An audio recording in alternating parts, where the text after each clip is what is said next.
पीजे, आपका कंसर्न बिल्कुल ठीक है। हम जो यहाँ बैठे हुए हैं हमारा भी यही कंसर्न है कि बजाय इसके कि हुकूमत वक्त या अपोजिशन ये अवाम की बहबूद, अवाम के रिलीफ के लिए कोई काम करें, ये आपस की जो इक़्तिदार की जंग है उसमें इतना आगे बढ़ गए हैं कि किसी को होश ही नहीं है कि मुल्क की इकॉनमी के साथ क्या हो रहा है, मुल्क की सियासत के साथ क्या हो रहा है, मुल्क के आइन के साथ क्या हो रहा है।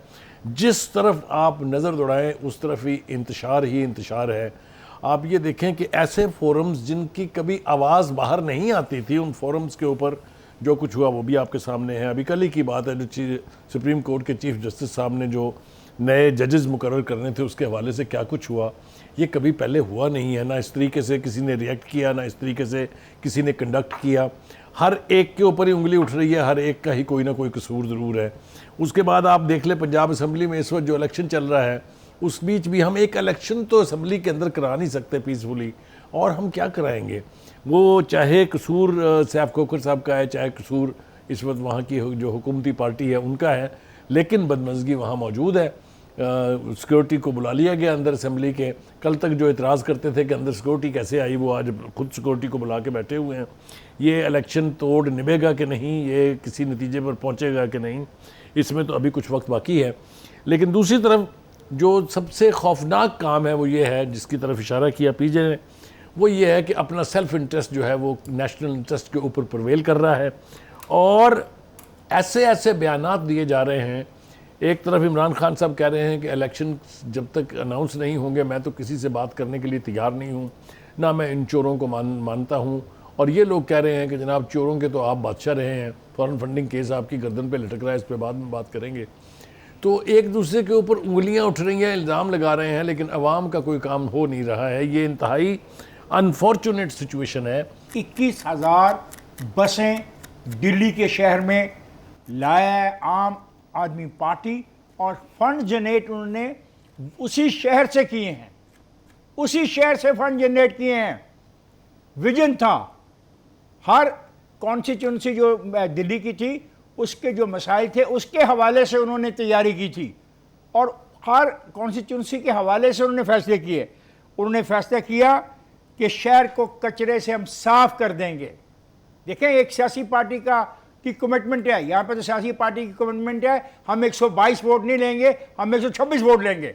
4 वोटों के लिए हमें 40 करोड़ रुपये खर्चना पड़ जाए, 500 करोड़ रुपये खर्च करना पड़ जाए, मुल्क की पूरी सिस्टम को डायनामाइट करना पड़ जाए तो हम लगाएंगे। लेकिन वहाँ पे ऐसा नहीं था। आपने बात छेड़ दी है तो मैं इसलिए बोल रहा हूँ। उन्होंने ये फैसला किया कि ये बिजली की तारें जो लटकती रहती हैं सारे शहरों में, हम इसको अंडरग्राउंड करेंगे। सोचिएगा ज़रा, ये यहाँ पे है जो हमारे अमीरों के इलाके हैं, जहाँ पे खरबपति लोग रहते हैं जिनके पास खरबों रुपया है, उनके इलाकों में अंडरग्राउंड वायरिंग है, क्योंकि वो प्राइवेट हाउसिंग स्कीमें हैं। उन्होंने कहा कि गरीबों को घी, आटा और चीनी कम कीमतों पर फराम करेंगे, और ये सहूलत उन्होंने फराम कर दी है। उन्होंने कहा कि जहाँ जहाँ दरिया हैं उनके गिर्द जो बस्तियाँ बसाई जाएंगी वो इंटरनेशनल मॉडल की होंगी। ये कौन कह रहा है? एक पॉलिटिकल पार्टी। और कौन सी पॉलिटिकल पार्टी? जो दिल्ली में जीती।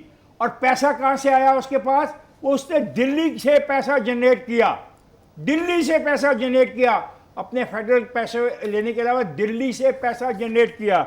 उसने कहा कि हम ट्रैफिक की मैनेजमेंट, शहर की सिक्योरिटी के अलावा जो खांचा फरोश हैं, इनके लिए भी एक ऐसा निज़ाम लेके आ रहे हैं कि इनको कोई डिस्टर्ब न करे। इसको कहते हैं विजन, इसको कहते हैं सियासत, इसको कहते हैं अवाम की खिदमत। ये करके दिखाया है एक पार्टी ने।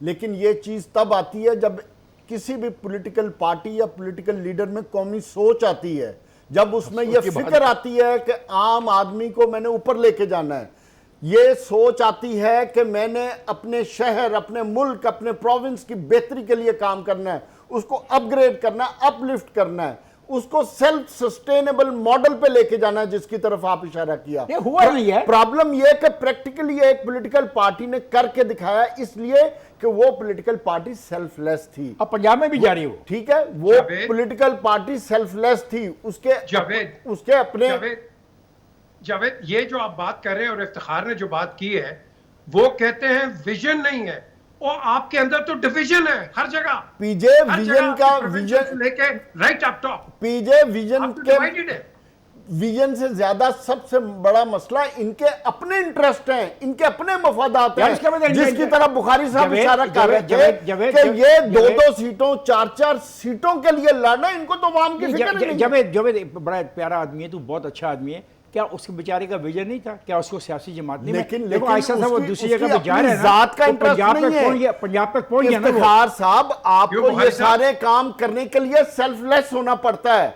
आपको उसके लिए अपनी जात को अलग करना पड़ता है। हमारी पॉलिटिकल पार्टीज तो मैं से नहीं निकल रही ना। अभी पिछले चलो 6-8 बुखारी साहब, महीने से फूल को जो छोड़े, आपने हमारे साथ आए पॉलिटिकल आप। पीछे जो आपने 6-8 महीने आपने पॉलिटिकल सिस्टम अपना देखा है। आप कभी कौमी असेंबली में लड़ रहे हैं, कभी आप उस केसेस को उठा के सुप्रीम कोर्ट में लड़ रहे हैं, सुप्रीम कोर्ट से निकल के आप पंजाब असेंबली में आ गए, पंजाब असेंबली से उठे फिर सुप्रीम कोर्ट चले गए, अब फिर लड़ाई हो रही है। और ये अपनी लड़ाइयों अपने इक्तदार से निकलेंगे तो विजन लड़ाई लेके अवामी है, आएंगे, लड़ाई तब अवामी जाके है। कौम की बात करेंगे। और तीसरी इंपॉर्टेंट चीज, जिस जमहूरियत की आप बात कर रहे हैं, मुझे बताएं किस पॉलिटिकल पार्टी में जमहूरियत है? हमारी तमाम पॉलिटिकल पार्टीज डिक्टेरियल लॉ के तहत चलती हैं। और मैं खैर इस ये बहस सारी में नहीं जा रहा। पॉलिटिकल कारपोरेट कंपनीज आई हैं। थिंक लेट्स आगे चले जिस जी। दिन ये आगे जमहूरियत चलते हैं होगी, जावेद। ये विजन भी आ जाएगा और काम भी चलना शुरू हो जाएगा।